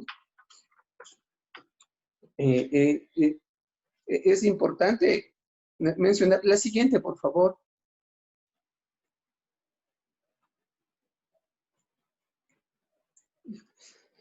Si nosotros analizamos el sistema de prevención del suicidio, es importante reconocer que en el artículo 5, numeral H, se menciona establecer programas para las instituciones de educación superior con el fin de incluir en el tiempo las pasantías de trabajo social a estudiantes de carreras afines. Lo importante es que dentro de los programas de las instituciones de educación superior, en pregrado, las universidades tengan actividades de promoción y prevención. Actualmente, muy pocas universidades y escasos alumnos realizan un trabajo comunitario y nosotros debemos trabajar en los ejes de prevención, de promoción, prevención, atención y rehabilitación social. Entonces es importante que en este numeral se introduzca el trabajo en prevención y promoción como un requisito de pregrado. En el artículo 6 se menciona al Ministerio de Salud a cargo, pero nosotros reconocemos que en el Ministerio de Salud no existe una Secretaría de Salud Mental. Y creemos que es importante la creación de una Secretaría de Salud Mental para que ella sea la encargada de coordinar y llevar adelante la ejecución de esta ley. En el artículo 7 se mencionan que son parte del sistema de prevención del suicidio la Secretaría, el Ministerio de Salud Pública, pero sería conveniente poner ahí a una Secretaría de Salud Mental, una Secretaría Nacional de Salud Mental. Pero nosotros conocemos que si el Ministerio de Salud o la Secretaría de Salud Mental es la única rectora y cumple como juez y parte, es decir, hace los programas y audita los programas, no vamos a tener una realidad, no vamos a tener una visión real de los problemas y de la ejecución de las actividades de solución. Por eso consideramos importante que se establezca un Consejo Nacional de Salud Mental para que pueda ser el veedor y cumpla con los artículos, con los literales E y F que se mencionan en esta ley, que es decir, evaluar y monitorear trimestralmente las actividades dispuestas y el cumplimiento de los objetivos de la presente ley. Eso sería imprescindible para que esta ley no quede archivada o no se diga que se cumplió cuando no se está cumpliendo. En el capítulo 3 se habla de la prevención, atención y asistencia. Entonces, es muy importante que determinemos los momentos en los que se debe basar un proceso de una ley y toda la atención que nosotros vamos a dar al problema del suicidio. El primero sería la promoción. Entendemos nosotros que promoción en el riesgo de suicidio implica principalmente velar, es decir, coordinar actividades para evitar aquellos problemas que en el futuro podrían desencadenar una conducta o un riesgo de suicidio. Entonces, debemos trabajar en la inclusión social, en la eliminación de estigmas, en la eliminación de la discriminación, en el buen trato en las familias, en los hogares, en la participación social, en cierta seguridad económica y alimentaria. Esto es importante que se establezcan guías en las universidades porque los alumnos de pregrado podrían participar en estas actividades e inclusive la sociedad civil. Es muy importante que se establezca toda una red de actividad en promoción. Tenemos experiencia en otros países en donde la promoción disminuye los factores de riesgo. Y luego deberíamos trabajar en prevención. En prevención sí, están especificados los programas de prevención en el artículo 10, pero sería importante, como les mencionaba anteriormente, tomar en cuenta la participación obligatoria de los estudiantes de pregrado. Nosotros tenemos el trabajo comunitario o la inserción en la comunidad de las universidades, pero son ejercicios que no tienen un seguimiento, que no tienen una observación. Y es muy importante la prevención de los factores de riesgo. Esto se da cuando ya aparece un factor de riesgo. Entonces, el riesgo de suicidio y los problemas de salud mental, con estas intervenciones, disminuyen la prevalencia de dichos problemas. Es decir, nosotros evitamos el llegar a ese momento. Entonces, sí se puede promover ahí las redes sociales y todo lo que menciona el artículo 10. En el artículo 11, con respecto a la atención debe ser una atención integral, ¿no? Es basada en el derecho a que las personas sean atendidos y nosotros necesitamos la conformación de servicios de salud mental. Estos servicios de salud mental tienen que estar en todos los niveles, en nivel de atención primaria e inclusive hasta en los hospitales generales. En los hospitales generales debe estar conformado al menos por un psiquiatra o médico especializado en psicofarmacología, un psicólogo clínico, un psicólogo general, una trabajadora social, una enfermera, un terapista ocupacional y, si es que es posible, otras disciplinas que son afines a esta problemática. En los centros de atención primaria debe haber por lo menos un psicólogo clínico y un psicólogo infantil para que ellos establezcan las estrategias y las guías necesarias en la atención. En los hospitales deberán organizarse en la atención integral protocolos. Es importante mencionar que la atención al suicidio tiene una característica especial, ¿no? Que muchas veces las personas están con una afectación de su capacidad de autocuidado y ahí se debe establecer los mecanismos adecuados para que dentro de la atención puedan ellos gozar de una atención integral, respetando sus derechos, pero ellos necesitarían inclusive una hospitalización involuntaria. De mi experiencia como tratante en el Hospital Enrique Garcés, durante 10 años de la clínica de adolescentes suicidas, muchos de ellos llegaban sin la capacidad de autocuidado y nosotros, en conjunto con trabajo social y la asesoría legal del hospital, lográbamos ingresarles para cuidarlos hasta que ellos recuperen esta capacidad o sus familiares recuperen la capacidad del cuidado parental, del cuidado familiar. Entonces, creemos que esto es muy importante mencionar en la ley. Es también importante mencionar la rehabilitación o la rehabilitación psicosocial. Entiéndase la rehabilitación psicosocial como el proceso de reinclusión social y laboral de la persona que presentó una tentativa de suicidio. Entonces, para esto necesitamos establecer una red que abarque otras instituciones, inclusive con la participación podría ser hasta del MIES en este programa. Esto tendríamos que adjuntar en el artículo 14 con respecto a la rehabilitación.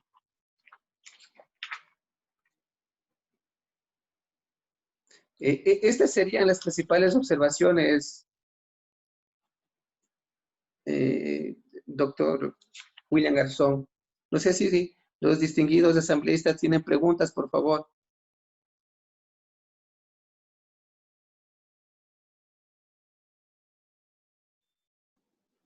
Bien, muchas gracias, doctor, por su exposición. Realmente este es un tema que siempre está vigente y sí es importante poder sacar una ley fortalecida, y más en momentos como los actuales, donde me imagino que por las diferentes situaciones que todos estamos atravesando, se disparan los casos de suicidios también. Gracias por sus aportaciones. Consulto a los colegas si alguien tiene alguna pregunta para el doctor.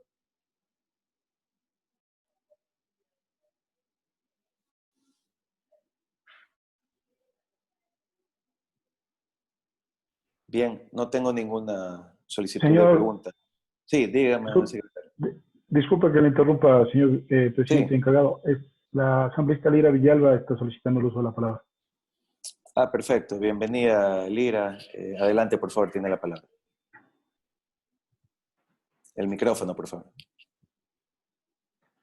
Gracias, Michelle. Gracias por la oportunidad que nos dan para comparecer a esta comisión y de la misma manera iniciar ya formalmente el tratamiento de esta ley que había esperado por mucho tiempo. Ustedes conocen, fue abocada a conocimiento desde hace algún tiempo atrás en la comisión y me alegra de sobremanera que se haya considerado en el análisis de lo importante, de lo necesario, además este proyecto de ley, que tiene mucho que ver, no solamente, bien lo han dicho ustedes, con las circunstancias actuales que vivimos, sino pues con una condición casi constante en la que el Ecuador lamentablemente no es la excepción y que ha cobrado la vida de muchísimos ecuatorianos. Yo les daba cifras solamente en el lapso del 2014 hasta acá de lo que se llevaba, cerca de 6,000 personas se habían quitado la vida, pero miren qué coincidencia, pues es precisamente que se inicie este tratamiento de la ley en el Día del Niño.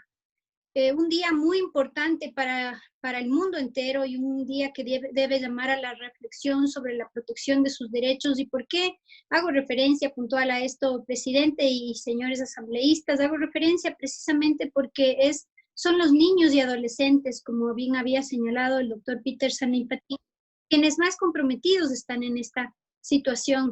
Precisamente es allá donde debemos enfocar todos los aspectos. Sin embargo, pues esta ley se plantea como una generalidad para la prevención del suicidio, y en eso yo quiero agradecer los aportes recibidos por parte del presidente del Colegio de Psicólogos de Pichincha, no ahora, sino pues constantemente. Venimos trabajando también en otro proyecto de ley, que es el proyecto de ley del Sistema Nacional, el proyecto de ley de salud mental, que pues englobaría un tema mucho más general en relación a esto, pero yo quisiera pues hacer un énfasis en lo siguiente. Hace unos días se veían noticias, por ejemplo, en mi provincia, que es una de las de más alto índice de suicidio a nivel nacional, que los índices de suicidio habían rebajado, especialmente en los niños, niñas y adolescentes. Esto es porque precisamente se encuentran dentro de sus hogares. Tal vez muchas razones pueden darse al respecto de este tema, pero sin duda merece una explicación todos los asuntos que se pueden dar, y sobre todo el hecho de prevenir lo que pueda ocurrir en el futuro. Ya lo han dicho hace un momento, trataban la ley sobre el desperdicio de alimentos, y hablaban además de que una de las crisis mayores que se vienen será precisamente la crisis del hambre. El hambre también genera desesperanza, y en ese sentido es indispensable que se entienda que cuando hay un problema económico, social, político y mucho más de salud como el que estamos viviendo, es prioritario atender la salud mental. En este momento hay niños, niñas, adolescentes, hay personas que están obligados a guardar cuarentena de diferentes maneras. Ha aumentado la violencia intrafamiliar, la violencia a los niños, niñas y adolescentes, y hoy más que nunca tenemos que pues hacer énfasis en las políticas públicas que tengan que ver con la salud mental. En esta pandemia se ha visto algo que es importante que ustedes conozcan, presidente y señores asambleístas, y es que el sistema de salud pública no ha podido responder ni siquiera a las propias necesidades que tienen los médicos, que han estado sometidos a muchísima presión psicológica por todo el tema de la pandemia, y han tenido que basarse también en voluntariados, entre esos los que están desarrollando los colegios de psicólogos a nivel nacional. El Colegio de Psicólogos de Pichincha, el de Tungurahua, se han unido al voluntariado, y esto es un problema que se debe resolver con política pública, no solamente con reacciones momentáneas ni con campañas eventuales, sino con el establecimiento de una política pública formal como la que estamos planteando, y que es fruto además del análisis que ya lo hemos hecho de una serie de pues, experiencias internacionales, nacionales que se han tenido en relación a la prevención. Yo quisiera puntualmente respecto de la intervención del doctor Peter Sanipatin, consultarle cuál es pues, su criterio de cómo se debería estructurar en este caso el tema de salud mental. Usted hablaba de un consejo que pudiera existir, donde no pueda ser juez y parte el Ministerio de Salud Pública. ¿Quiénes serían los miembros de ese consejo que usted sugiere, doctor Sanipatin? Muchas gracias a todos los miembros de la comisión, y de verdad espero que esto en verdad sea una consigna de cada uno de nosotros frente a las circunstancias que vivimos, pero sobre todo frente a la realidad nacional. Gracias, presidente y señores asambleístas.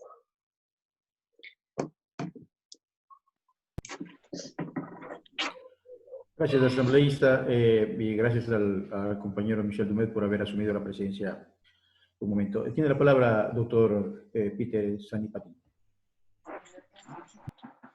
Muchas gracias. Agradezco por todo el esfuerzo que ha hecho con respecto a la salud mental, en este caso específico, al tema de la prevención del suicidio. Sí, es importante crear un Consejo Nacional de Salud Mental. Las experiencias que tenemos con respecto al Ministerio de Salud es que su accionar de alguna manera se ha visto comprometido al ser quienes realizan las actividades y quienes califican las actividades. Entonces, nosotros sí creemos que es importante que se establezca una institución paralela que vigile el buen cumplimiento y las buenas normas y las buenas prácticas de esta Secretaría de Salud Mental. Entonces, También estamos trabajando en la ley de salud mental y de ahí sale este aporte de la posibilidad de establecer un Consejo Nacional de Salud Mental que debería estar integrada por un delegado de la Secretaría Nacional de Salud Mental, un delegado de cada coordinación zonal, un delegado de la Defensoría del Pueblo, un delegado del Ministerio de Inclusión Económica y Social, delegado de la Agencia de Aseguramiento de la Calidad de Servicios de Salud y Medicina Prepagada, un delegado del CONADIS, un delegado del Consejo de Participación Ciudadana y Control Social, un delegado del Consejo Nacional, 3 delegados o asesores técnicos de cada provincia, un representante del sector privado, del sector social, de las asociaciones, colegios y consejos profesionales de psicología, medicina, psiquiatría, neurología, enfermería, trabajo social y terapia ocupacional, representantes de los servicios de salud privada, representantes y usuarios de los familiares de salud mental y 2 representantes de las facultades de ciencias de la salud, de psicología y psiquiatría y un representante de las organizaciones sociales que trabajen por la salud mental. Esta sería la idea principal de cómo debería estar formado un Consejo Nacional de Salud Mental que vele por el cumplimiento de las políticas públicas de salud mental.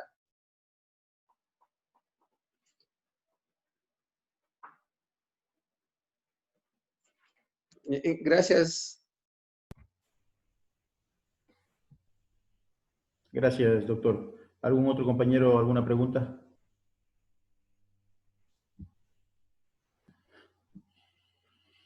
Estimado doctor, una consulta. ¿Qué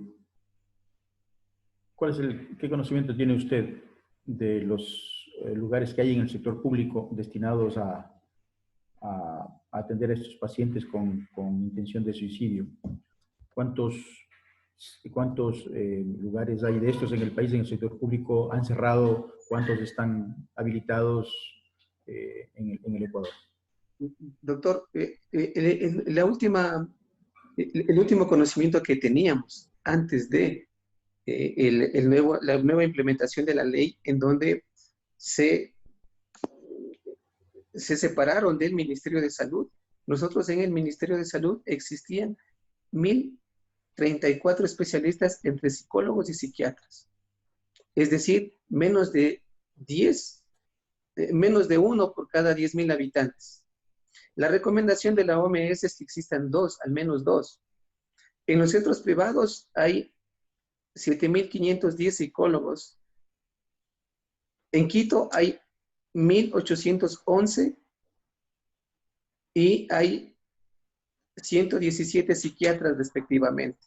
Pues eso nos puede dar una idea de la poca atención que tiene la salud mental. Nosotros conocemos que en los centros en las unidades de salud mental de los hospitales existe generalmente 1 o 2 psiquiatras y 1 o 2 psicólogos.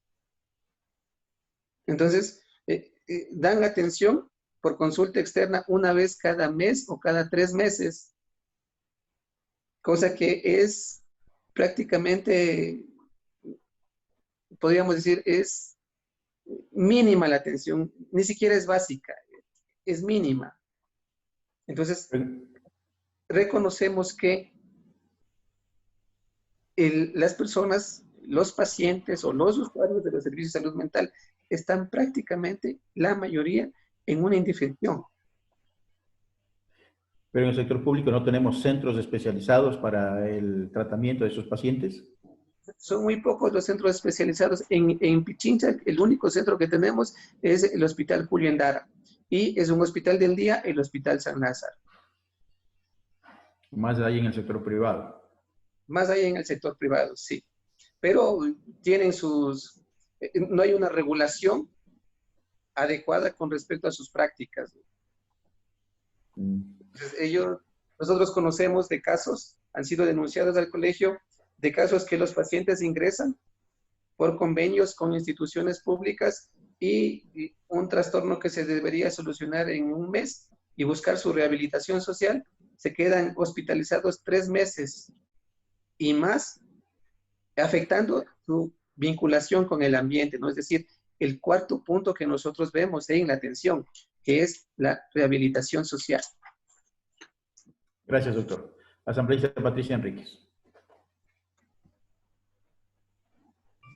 Gracias, señor presidente. Doctor, muy buenos días. Me ha parecido muy interesante su presentación y saludar a Lira por esta propuesta de esta ley que en estos momentos yo creo que es de mucha importancia.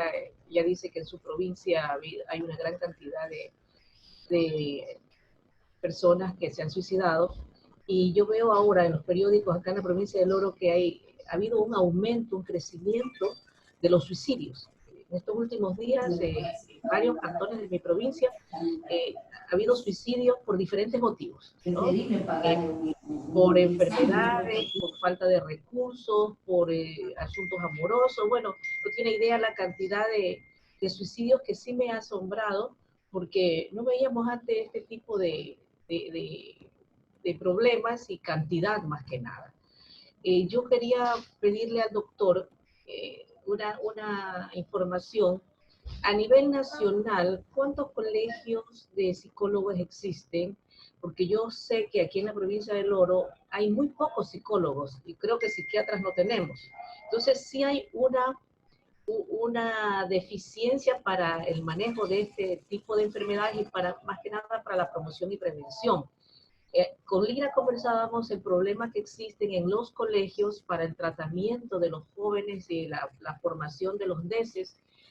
No hay los psicólogos que puedan ayudar a los niños y a los jóvenes en este proceso de prevención del suicidio, porque también en jóvenes, especialmente en la época de la adolescencia, tenemos problemas muy graves por los problemas que existen naturales de la adolescencia, pero en estos momentos hay mucha más presión, justamente porque estamos en confinamiento, porque tenemos este aislamiento y estar en una casa pequeña donde todos se topan y hay problemas terribles, muchas veces llevan a los jóvenes a tener ciertas actitudes no adecuadas. Doctor, nos ayudaría porque nos acaba de decir que hay 1.034 especialistas. Bueno, usted tiene los datos de Quito, a lo mejor de la provincia, del país va a ser un poco complicado, pero sí nos daría una pauta también de saber cuántas universidades en el país tienen esta carrera. Muchas gracias, doctor.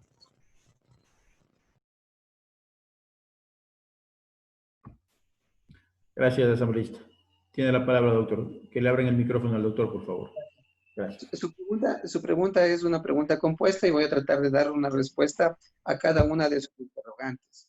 Primero sí, nosotros carecemos de un sistema de estadísticas. En primer lugar, debemos entender que existe una cifra negra con respecto al suicidio y a los intentos de suicidio por las connotaciones que esto tiene.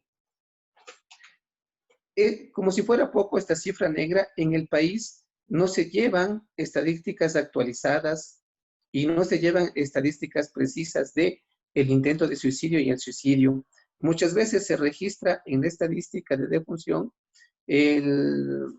un traumatismo cráneoencefálico, pero no se menciona que es por un lanzamiento al vacío, una intoxicación, y no se menciona que es por ingestión de un producto tóxico. Entonces tenemos un subregistro. Nosotros, de acuerdo a los expertos, creemos que se triplica inclusive el número de intentos y de suicidios. En los tiempos de pandemia, sí. Nosotros vemos que la actividad social, la actividad laboral, tiene un efecto de un dispersor. Esto actúa y atenúa la carga de agresividad, de impulsividad que tenemos dentro de los hogares, y entonces de alguna manera esto se atenúa. Al estar confinados, hemos visto que se ha elevado el número de denuncias por violencia doméstica, se ha elevado el número de denuncias por maltrato infantil y se ha elevado el número de casos que aparecen en las publicaciones de los medios y en las redes sociales sobre los suicidios. Entonces, sí existe este tipo de... Ahora, al hablar de los adolescentes, son muy pocos colegios los que tienen en sus DESES psicólogos clínicos. Comprendamos que la formación del psicólogo educativo en nuestro país se ha dado en facultades diferentes a las de psicología. Un ejemplo tenemos en la Universidad Central, cuya facultad, la Facultad de Filosofía, es la encargada de formar a los psicólogos educativos. Entonces, no existe ahí una adecuada organización de las mallas curriculares y no existe una adecuada formación en pregrado. Por eso es importante que esta ley se articule, esta ley específica, que es la ley del sistema de prevención del suicidio, se articule con una ley orgánica como la de salud mental. Entonces, y es importantísimo que en los DESES exista un psicólogo clínico para que pueda tratar los problemas, para que pueda hacer labores de promoción, de prevención y la atención inicial o los primeros auxilios psicológicos y la derivación a la red de atención del problema de suicidio. Ahora, con respecto a las universidades, sí, en Pichincha nosotros tenemos la universidad, la UDLA, la Universidad de San Francisco, la Católica, la Central, la Salesiana y la U de Loja, que en Pichincha dan la formación en psicología. En Ambato también sabemos que existen universidades, en Riobamba, en Guayaquil, exactamente no sabemos el número de facultades, no le puedo dar esa información en este momento. Lo que sí le puedo decir es que a nivel de colegios, existen solamente 2 colegios, el de Tungurahua y el de Pichincha, que son legalizados. Estamos nosotros trabajando para reactivar los colegios en diferentes provincias y a través de los colegios capacitar a los psicólogos en el tratamiento del riesgo de suicidio y de otros problemas de salud mental. Entonces, sí, es apremiante la situación en la que estamos y yo le agradezco a la Asamblea Nacional, le agradezco a la Mesa de Salud por el trabajo que están realizando con respecto a esta ley. Tenemos una ley en 1984, que es la Ley de Federaciones de Psicólogos Clínicos, que es una ley que ya no es operativa en este tiempo y que no vislumbra o que no atiende problemas acuciantes de la comunidad. Muchas gracias. Gracias, doctor. Tiene la palabra asambleísta Ángel Simales.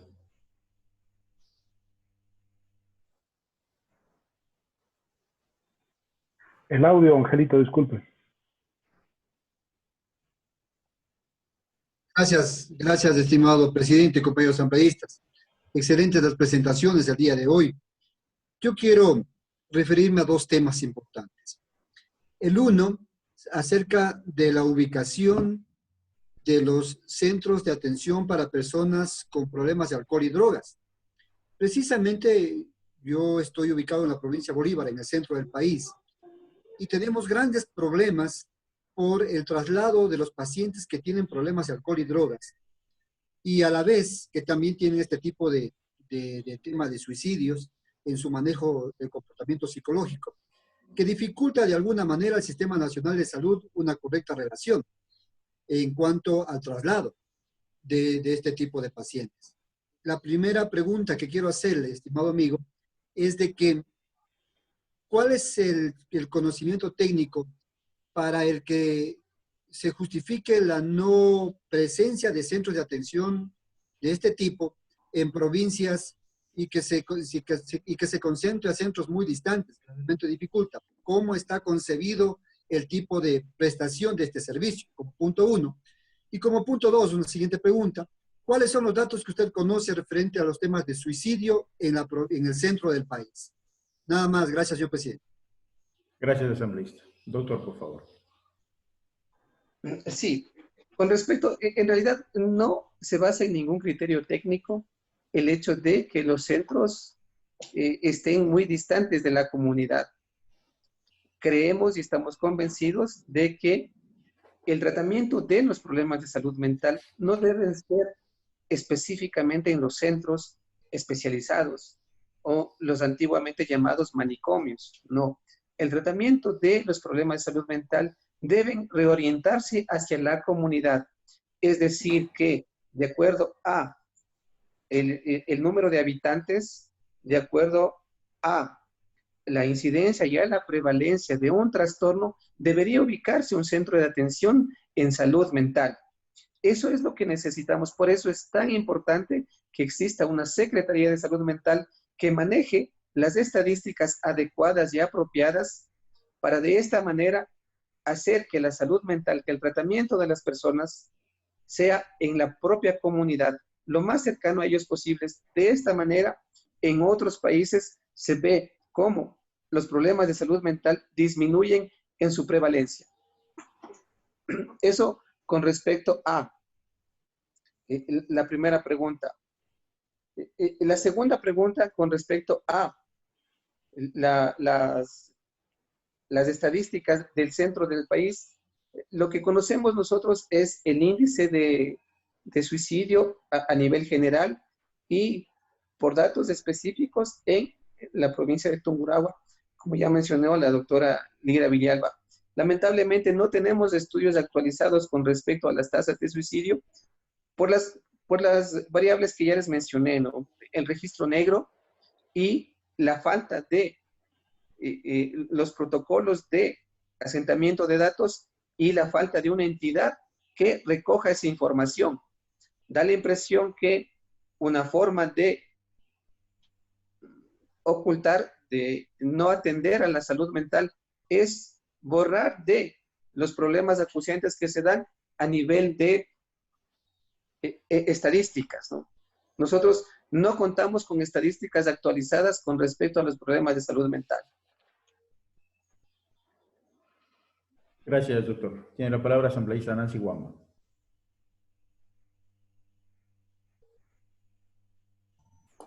Gracias, presidente, colegas asambleístas, doctor Peter Sanipetín, y un saludo, igualmente un saludo a la proponente pues de esta importante ley. Hoy en día pues es tan necesario que se apruebe esta normativa toda vez que estamos afrontando esta pandemia y muchos de nosotros pues conocemos realidades que nunca las hemos visto antes quizá, pero en el momento en que ha habido despidos, en el momento que hay falta de atención médica y además dentro del entorno familiar, muchas de las familias están compuestas pues por varios niños, adolescentes, que incluso se ven presionados por la circunstancia en el sentido educativo.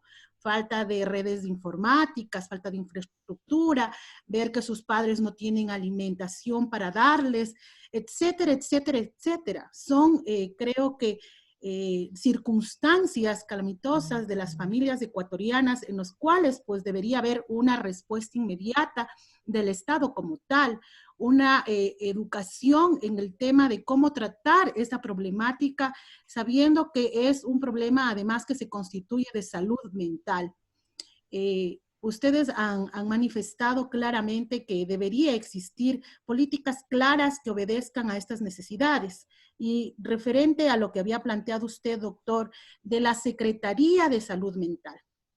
Esta Secretaría de Salud Mental sería el paraguas que cobije precisamente esas políticas públicas, toda vez que no solamente es el hecho de que la gente tome la decisión errónea de quitarse la vida, sino asimismo pensar que hay personas que utilizando estupefacientes, drogas, etcétera, se están matando en vida. Y no solamente es eso, sino que conllevan a toda la cadena familiar.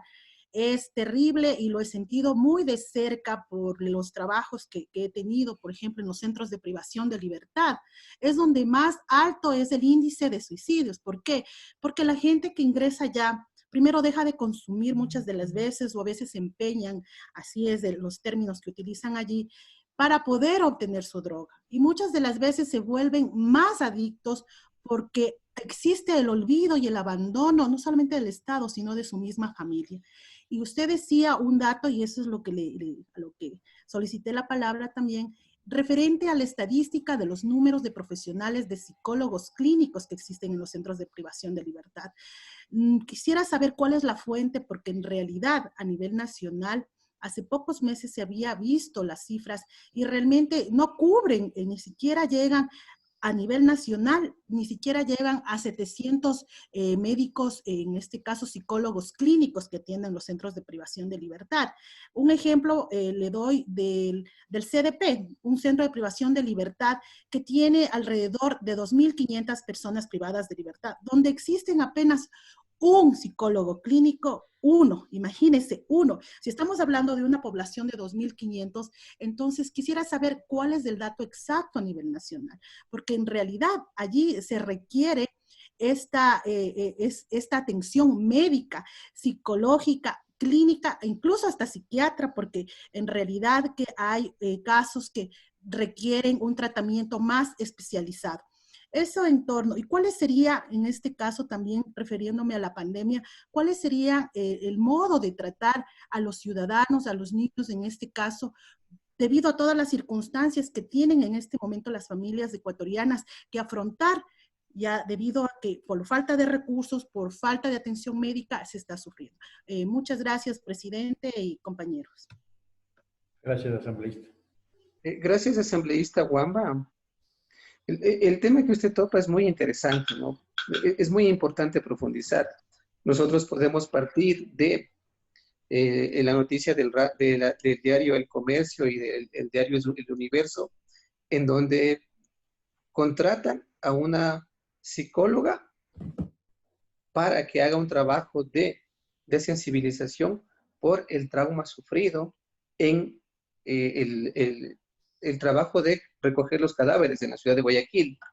Pero cuando nosotros investigamos si es que esta psicóloga estaba calificada en el CENESID o en el ACES, esta psicóloga no está calificada.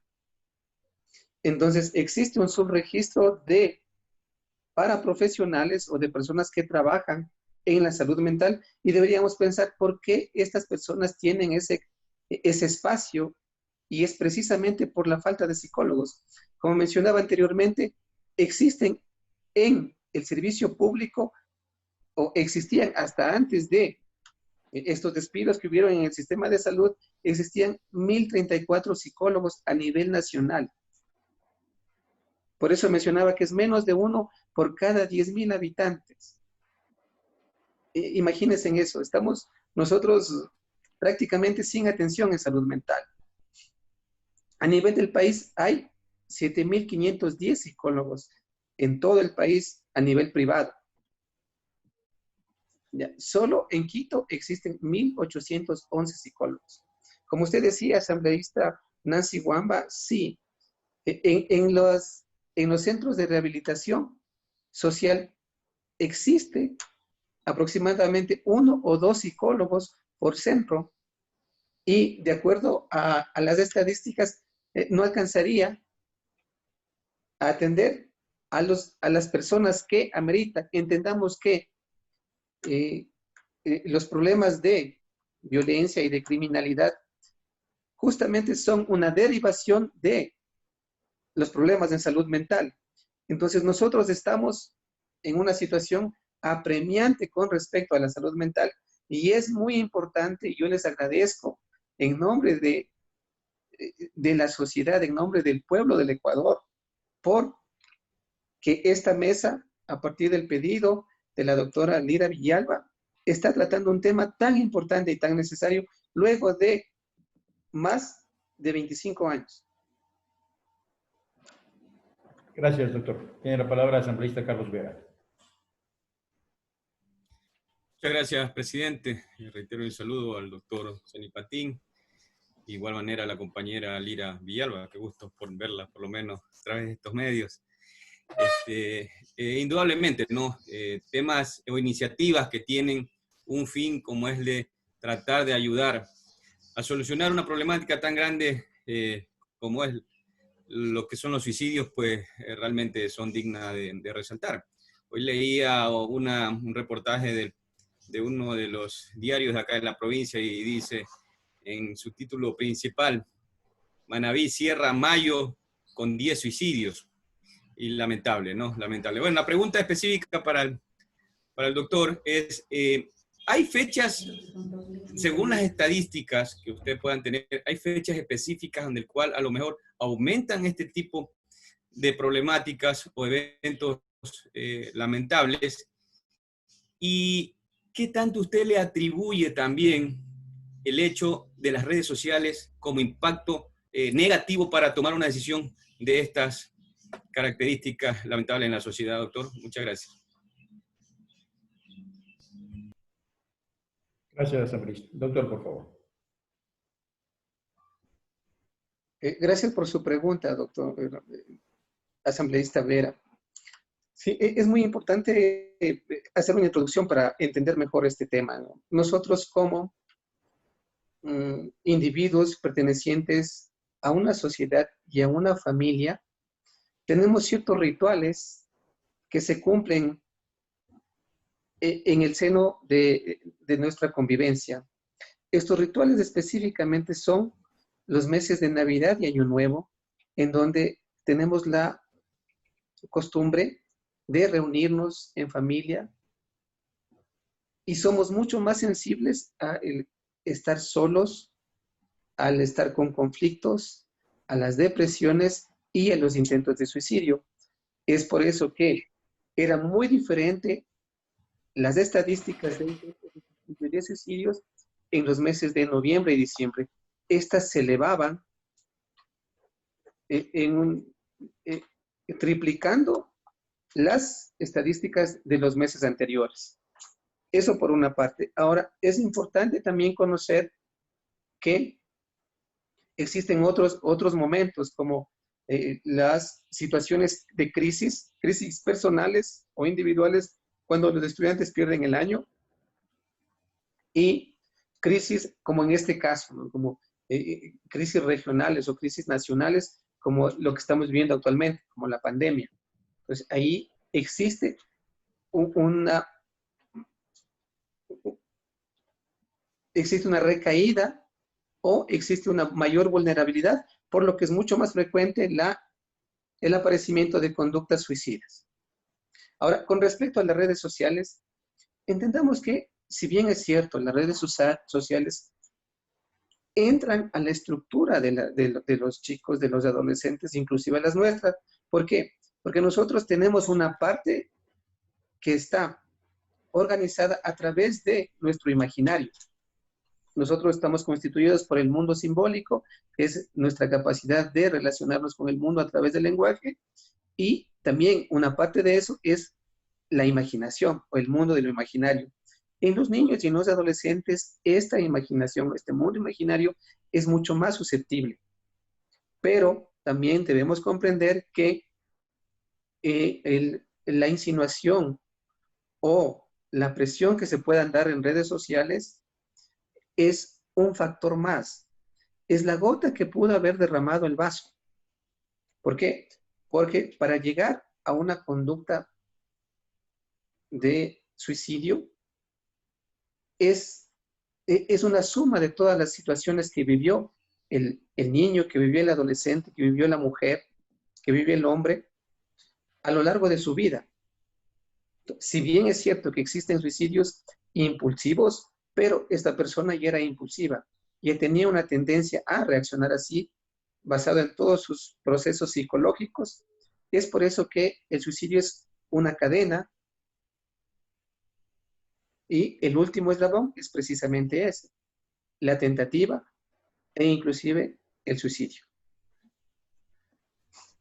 Gracias, estimado doctor. Quiero agradecerle mucho su presencia, su aporte, reiterar el pedido que ojalá nos pueda enviar por escrito las observaciones que usted pueda hacer a este proyecto,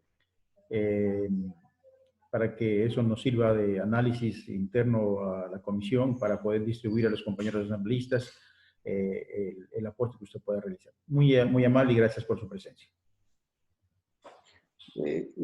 Distinguido presidente de la mesa, distinguidos asambleístas, a nombre del Colegio de Psicólogos Clínicos de Pichincha, a nombre de los psicólogos del Ecuador, les hago extensivo un agradecimiento Y también me tomo la atribución de, como un homenaje a aquellas personas que han caído en el sufrimiento, en el dolor y sufrimiento y se han suicidado, darles las gracias a ustedes.